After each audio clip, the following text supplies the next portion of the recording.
मैंने सुना है कि तुम एसडीएम बन गए हो। हाँ, ठीक सुना है तुमने। मैं एसडीएम बन गया हूँ। जॉब मांगने आई हो क्या? ऐसी बात नहीं है, मैं तो बस तुम्हें बहुत बहुत मुबारक हो कि तुम एसडीएम बन गए हो। ओह अच्छा अच्छा, तुम अपने हस्बैंड के लिए जॉब मांगने आई हो। पर यार मेरे यहाँ कोई पोस्ट खाली नहीं है। हाँ, याद आया, मेरे यहाँ एक काम है वॉचमैन की नौकरी के लिए। तेरा पति करेगा क्या? वैसे मैं पूछ क्यों रहा हूँ, वैसे तुम पर ना वही सूट करता है। वैसे तेरा गरीब पति दिखता कैसा है? फोटो तो दिखाया नहीं, हमें भी तो पता चले कैसी शक्ल है उसकी। वैसे गरीब ही होगा। और तुझे देख, कॉलेज के बाद मेरे घर के सामने मिली है तू। कॉलेज में तुझे भाव तो देता नहीं था, और तू क्या सोच रही थी मैं तुझे यहाँ दूंगा भाव? खैर छोड़ो, तू आई गई है तो तुझे पता है हमारे घर कौन आने वाले? शहर के आईएएस। हाँ, तूने देखे तो होंगे नहीं कभी। तू एक काम कर, 10-15 मिनट रुक, यहीं आने वाले हैं। और सुन मेरी एक बात, मैं अपनी नौकरानी बताकर मैं तुझे उनसे मिलवा दूंगा। चलो ठीक है, जैसे तुम्हें अच्छा लगे। वैसे सर को आने में 10-15 मिनट लगेंगे। वैसे तेरी इतनी औकात नहीं है तुझे मैं अपने घर लेके जाऊँ। वैसे तुझे ना मैं अपने घर के बारे में यहीं पे बता देता हूँ। मेरे घर पे ना करोड़ों का सामान है, और ये बिल्डिंग देख रही है, ये ना मेरी है, और 4-5 गाड़ियाँ खड़ी हैं। मुझे ना तेरे ऊपर बहुत तरस आता है। तू ना मुझसे शादी कर लेती ना तो ये सब तेरा होता। मेरे पास जितना है मैं उतने में ही खुश हूँ, और मुझे इस बात का दुख है कि तुम लोग बिल्कुल भी नहीं बदले। जैसे पहले थे वैसे ही अब हो, घमंडी। तेरी इतनी औकात, तू हमसे जुमा लड़ा रही है? तू पहले भी गरीब थी और अब भी गरीब है। चल निकल यहाँ से। चलो ठीक है, मैं यहाँ से चली जाती हूँ, लेकिन ऐसा ना हो कहीं तुम दोनों को बाद में पछताना पड़े। अच्छा, हमें पछताना पड़ेगा? पछताएगी तू। पछताएगी तो तू। अरे ये कौन आ रहा है गबारो जैसी जैकेट पहन के? तेरा हस्बैंड? अरे कर क्या रहा है? यही तो निरंजन सर हैं। आज ये छुट्टी पर हैं, इसलिए सादा कपड़ा पहन रहे हैं। अरे आइए सर, हम ना आपका ही वेट कर रहे थे, और ये ना पास में मेरा घर है, खाना तैयार है, चलिए। एक मिनट, अब कोई भी कहीं नहीं जाएगा।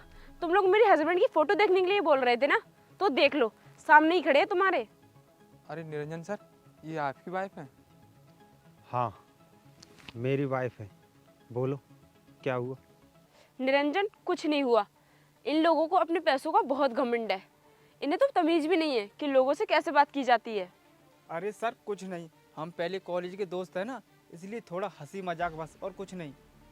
हाँ हाँ हाँ, वो तो सब मुझे पता है कि तुम पहले के पुराने कॉलेज के दोस्त हो। क्या है ना, तुम्हारे घर में करोड़ों का सामान है, गाड़ी है, बंगला है, और ये बिल्डिंग बन रही है ना। और ये सारा सामान तुम्हें पता है कहाँ से आया है? ये तुम्हारे सर कहाँ से लेके आए हैं? क्योंकि तुम्हारे सर ना ये कितने करप्ट हैं। और ये सब लाखों की चीज़, करोड़ों की ये बिल्डिंग, ये कैसे बनी? ये सब करप्शन की वजह से। और पता है ये सब पैसा कहाँ से आया? ये सब पैसा रिश्वत का है। अरे अभी तो एसडीएम बने ही हुए, ज़्यादा दिन नहीं हुए हैं तुम्हारे सर के लिए, इतने दिन में ही इसने इतना कुछ कर दिया। और इतनी जल्दी इसे हवा लग गई एसडीएम की। क्यों किया भाई ऐसा तूने? सॉरी सर, आपको तो पता है सर सारा सिस्टम कैसा है।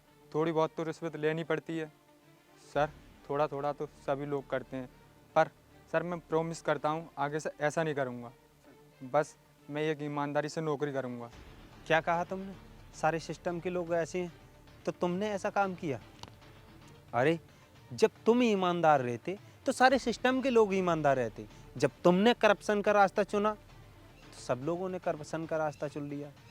जब तुमने ये रास्ता चुन लिया तो इसकी तुम्हें सज़ा मिलेगी, और सज़ा बस तुम्हें यही है कि तुम्हें जेल जाना पड़ेगा। Sorry sir. अब तुम्हारे इस चोरी कहने से कुछ नहीं होगा। ये तुम्हारा बंगला, गाड़ी, घर, जो कुछ भी सामान है नहीं, इस सब पर रेड पड़ने वाली है। बस थोड़ी बहुत देर में कभी भी आ सकती है इनकम टैक्स। अरे हाँ, तुम्हारे पास तो बिल होगा ना ओरिजिनल, तो रेडी हो जाओ बिल बनाने के लिए। बस आते ही होंगे इनकम टैक्स वाले।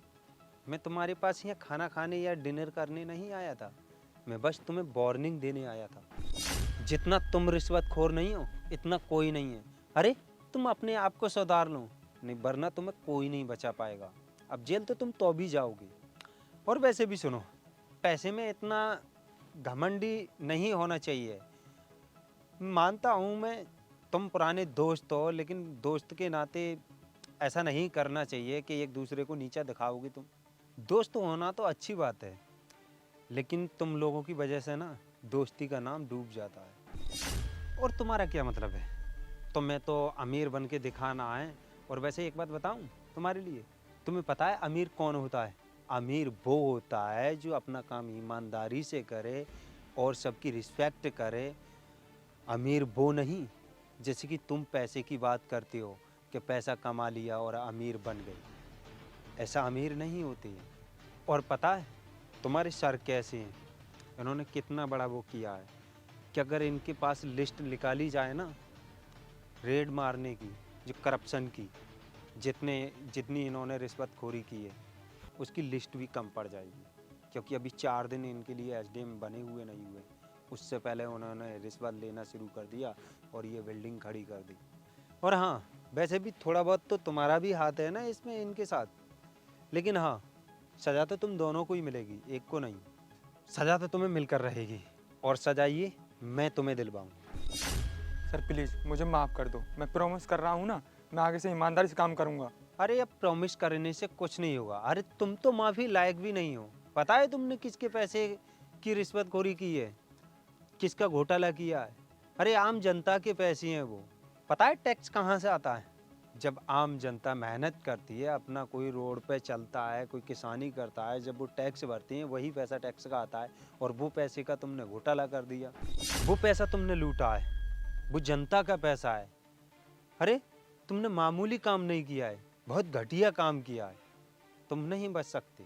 अरे गुनाह तो तुमने ऐसा किया है, इसके बदले में तुम्हें सज़ा नहीं मिलनी चाहिए, तुम्हें तो फांसी होनी चाहिए। क्योंकि जब तुम्हारे साथ में ऐसा होगा ना तो और लोगों को लिए भी पता चलेगा कि करप्शन करने में क्या सज़ा होती है, हमें ऐसा नहीं करना चाहिए। और सुनो, अगर हम ही ईमानदार नहीं होंगे तो देश कैसे ईमानदार होगा, देश कैसे चलेगा? बस अब अपना गुनाह कबूलने के लिए रेडी हो जाओ। गेट आउट, निकलो, आओ।